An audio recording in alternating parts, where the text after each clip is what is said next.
Scene diawali oleh frontman yang meminta para penjaga untuk segera menangkap sang penyusup karena ia diberitahu oleh tuan rumah jika para VIP telah siap untuk masuk. Kemudian, scene berpindah pada para pemain yang kembali memasuki ruangan berkumpul.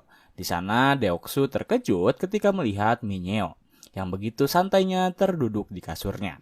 Ia mengira jika Mineo telah tewas karena tak ikut bermain di permainan tadi. Lanjut, semua pemain diberi satu buah kentang untuk mengisi perut mereka. Namun, baik Sangwoo, Gi-hun, Sabiok sama sekali tak memakan kentang tersebut. Masing-masing dari mereka masih memikirkan apa yang baru saja terjadi. Kembali ke frontman yang mendengar sesuatu di ruangan. Ia pun langsung mengeluarkan senjata dan meminta kepada penyusup untuk segera keluar. Ia mengetahui merek pistol yang penyusup gunakan. Dan ia memperkirakan jika itu adalah polisi. Namun meskipun begitu, sang frontman tak menemukan keberadaan dari Junho. Hingga akhirnya ia mendapat telepon dari penjaga jika mereka menemukan mayat. Frontman pun langsung menghampiri para penjaga, dan mayat tersebut rupanya adalah pekerja yang asli. Karena tak ingin terlihat oleh VIP, frontman menyuruh penjaga untuk membakar mayat tersebut. Kembali ke ruangan para pemain, di mana terdapat satu pemain yang sangat menyesali permainan ini. Bagaimana tidak, saat permainan Ganbu, ia harus kehilangan istrinya karena mengalah pada permainan tersebut. Ia langsung meminta kepada seluruh pemain untuk segera mengambil suara dan menghentikan permainan ini. Sangwoo yang terlihat stres lalu menghampiri pria tersebut dan menyuruhnya untuk tetap diam. Karena bagaimanapun mereka telah melewati masa-masa sulit. Tak mungkin jika mereka pergi begitu saja dengan meninggalkan uang miliaran won. Pria bernomor 69 itu lalu terdiam. Lalu scene berpindah kepada para VIP yang telah berada di luar gedung. Frontman pun langsung mempersilahkan mereka untuk masuk dan menyambutnya. Di sana frontman mengatakan bahwa tuan rumah sedang memiliki sedikit masalah. Namun permainan akan tetap sesuai dengan jadwal. Saat para VIP dibawa ke ruangan khusus, terlihat wajah dari Junho yang sedang bersembunyi. Para VIP pun dibawa ke sebuah ruangan mewah. Di sana mereka diminta untuk segera bertaruh pada pemain yang akan memainkan permainan selanjutnya. Saat beberapa penjaga bertugas untuk melayani para VIP, terdapat salah satu penjaga yang Junho tahan. Ia langsung meminta untuk bertukar. Di sana Junho kembali menyamar sebagai pelayan dari para tamu VIP. Ia berkeliling untuk memberikan minuman kepada mereka. Setelah semua VIP terduduk dengan nyaman di kursi, frontman lalu memberitahu permainan yang akan para pemain mainkan selanjutnya. Di satu sisi, para pemain juga telah dipersilakan untuk mengikuti staf yang akan membawa mereka ke permainan selanjutnya. Di sana para pemain dihadapkan dengan manekin yang berjumlah sama dengan jumlah dari para pemain. Lalu mereka diminta untuk memilih satu manekin di depan mereka. Terdapat beberapa pemain yang langsung mengambil manekin. Ada juga pemain yang hanya terdiam sesaat. Lalu setelah beberapa manekin kosong, operator kembali memberitahu jika nomor yang tertera di manekin adalah urutan mereka bermain di permainan berikutnya. Para VIP sangat senang akan permainan yang akan mereka mainkan. Masing-masing dari mereka pun bertaruh untuk pemain yang bisa memenangkan permainan tersebut. Setelah pengumuman dari operator selesai, para pemain sisanya dengan cepat mengambil. Dan kini hanya tersisa urutan pertama dan terakhir. Gi-hun mulai berpikir jika dirinya tak ingin menjadi pemain terakhir yang bermain di permainan selanjutnya. Tetapi jika ia mengambil urutan pertama, ia belum mengetahui permainan apa yang akan ia mainkan. Saat Gi-hun sedang memegang manekin nomor pertama, seorang pria tiba-tiba mendatanginya dan mengatakan jika ia ingin memakai nomor tersebut. Karena dirinya ingin menjadi seorang yang pemberani untuk bermain terlebih dahulu. Akhirnya Gi-hun mengalah, ia mengambil urutan terakhir dan memberikan urutan pertama kepada pria itu. Setelah semua pemain mengambil urutan nomor, mereka lalu dipersilahkan untuk memasuki ruangan. Di sana tertera jembatan yang cukup besar. Saat para pemain melihat jembatan tersebut, operator kembali memberitahu jika mereka harus melewati jembatan tersebut dengan memilih pijakan mana yang terlihat seperti kaca asli atau kaca palsu. Mendengar hal itu, pemain urutan pertama langsung terkejut. Scene berpindah pada para VIP. Saat itu Junho yang sedang merekam sekaligus mengamati para pemain dan VIP tiba-tiba dipanggil oleh salah satu anggota VIP. Di sana anggota tersebut meminta Junho untuk tetap diam, karena ia tak mau harus terus memanggilnya.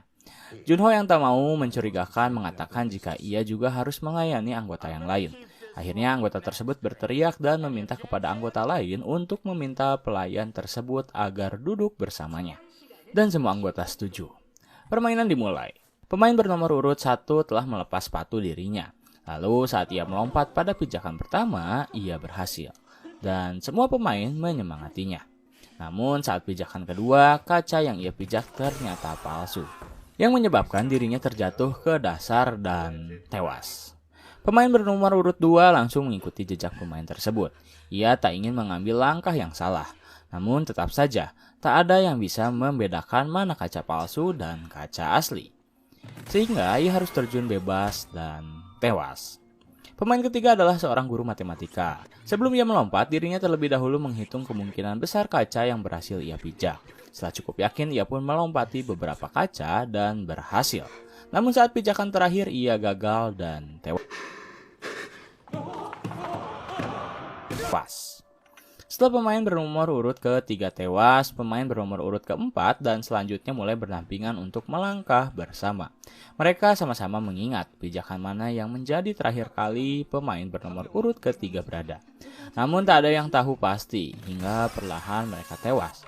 Pemain bernomor urut 5, 6, 7, 8 sama-sama tewas setelah beberapa pemain telah gagal. Gihun dan kawan-kawan mulai membuka sepatu mereka. Di sana Sabyok meminta Gihun untuk tetap fokus dan melangkah bersama. Saat itu Deoksu berada di belakang pemain yang terakhir kali melangkah. Di sana ia menyuruh pemain tersebut untuk segera melangkah. Tetapi dengan santainya pemain itu mengatakan jika ia bisa membedakan mana kaca asli dan kaca palsu. Namun saat ia melangkah ternyata ia salah memilih dan tewas. Saat Deoksu menjadi urutan pertama yang harus melangkah, ia tak mau dan tetap diam pada kaca pijakan terakhirnya, yang membuat para pemain lain emosi. Tetapi karena tak ada yang berani melawannya, semua orang terdiam, menunggu waktu yang terus mundur. Waktu tersisa 5 menit, pemain di belakang Deoksu terus mendesaknya agar cepat bergerak. Namun Deoksu yang keras kepala tak mau bergerak dan memilih untuk tetap diam. Lalu scene berpindah pada ruangan VIP, di mana saat itu Junho digoda oleh anggota yang memilihnya. Di sana ia mengatakan jika mata Junho sangatlah indah. Junho yang mempunyai rencana lalu meminta anggota tersebut untuk membawanya ke ruangan lain, agar mereka bisa bersenang-senang. Akhirnya anggota VIP tersebut memutuskan untuk tak melanjutkan menonton. Ia justru membawa Junho ke ruangan khususnya. Dan di sana anggota VIP tersebut mengatakan jika Junho bisa membuatnya puas dalam waktu 5 menit, maka ia akan mengubah seluruh hidupnya. Saat Junho diminta untuk memuaskannya, ia tiba-tiba menekan alat kelamin anggota VIP tersebut dan dengan cepat menodongkan senjata padanya. Lalu Junho meminta agar anggota tersebut menjelaskan tentang permainan itu. Tak lupa Junho pun merekam kejadian tersebut. Mari kita kembali ke permainan. Karena Deoksu tak kunjung bergerak, pemain di belakangnya pun berusaha untuk mendorongnya. Tetapi karena kekuatan Deoksu lebih kuat, ia justru terjatuh dan membuatnya tewas sia-sia. Melihat Deoksu tak mau bergerak, Minyo mengatakan jika ia sangatlah pengecut. Dirinya juga mengatakan bahwa ia menyesal karena pernah bercinta dengannya. Lalu Minyo dengan santai melangkah sehingga ia berada dalam satu pijakan bersamanya. Saat Deoksu mengira Minyo akan melompat, Minyo justru tiba-tiba memeluk Deoksu dengan sangat keras. Ia berkata jika dirinya pernah berjanji untuk membunuhnya apabila Deoksu berkhianat. Dan dalam hitungan ketiga, Minyo menarik Deoksu terjun bebas bersamanya hingga mereka tewas bersama. Setelah mereka berdua tewas, kini giliran seorang pemain yang bisa membedakan kaca asli dan kaca palsu. Saat para VIP melihat kejadian tersebut, ia bertanya mengapa pemain tersebut bisa melakukan hal itu. Frontman membaca informasi tentang pemain itu. Ternyata pemain tersebut pernah bekerja di pabrik kaca. Akhirnya peraturan permainan dirubah. Frontman mematikan lampu agar pemain tersebut tak bisa membedakan kaca melalui pantulan cahaya. Setelah itu, Frontman menyuruh salah satu penjaga untuk memeriksa ruangan VIP. Dan ternyata penjaga menemukan salah satu anggota VIP tak sadarkan diri. Namun penjaga itu mengatakan bahwa anggota VIP baik-baik saja. Kembali ke permainan. Di mana karena tak bisa membedakan kaca asli dengan kaca palsu, ia meminta kepada pemain lain yang memiliki benda yang bisa dilempar. Gihun pun memberikan kelereng milik Ilnam, tetapi saat ia melemparnya, tetap saja ia tak bisa membedakan kaca tersebut. Hingga akhirnya Sang Wo mendorongnya hingga terjatuh. Setelah itu mereka bertiga tinggal melompat ke pinjakan selanjutnya. Dan permainan pun selesai. Saat permainan selesai, lampu kembali menyala dan tiba-tiba semua kaca yang tersisa meledak begitu saja. Serpihan kaca tersebut membuat para pemain terluka.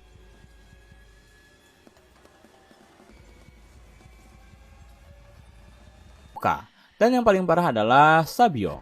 Setelah permainan selesai, frontman dengan cepat mencari keberadaan Junho yang terlihat berusaha untuk kabur. Ia bersama beberapa penjaga menyiapkan perahu untuk mengejarnya.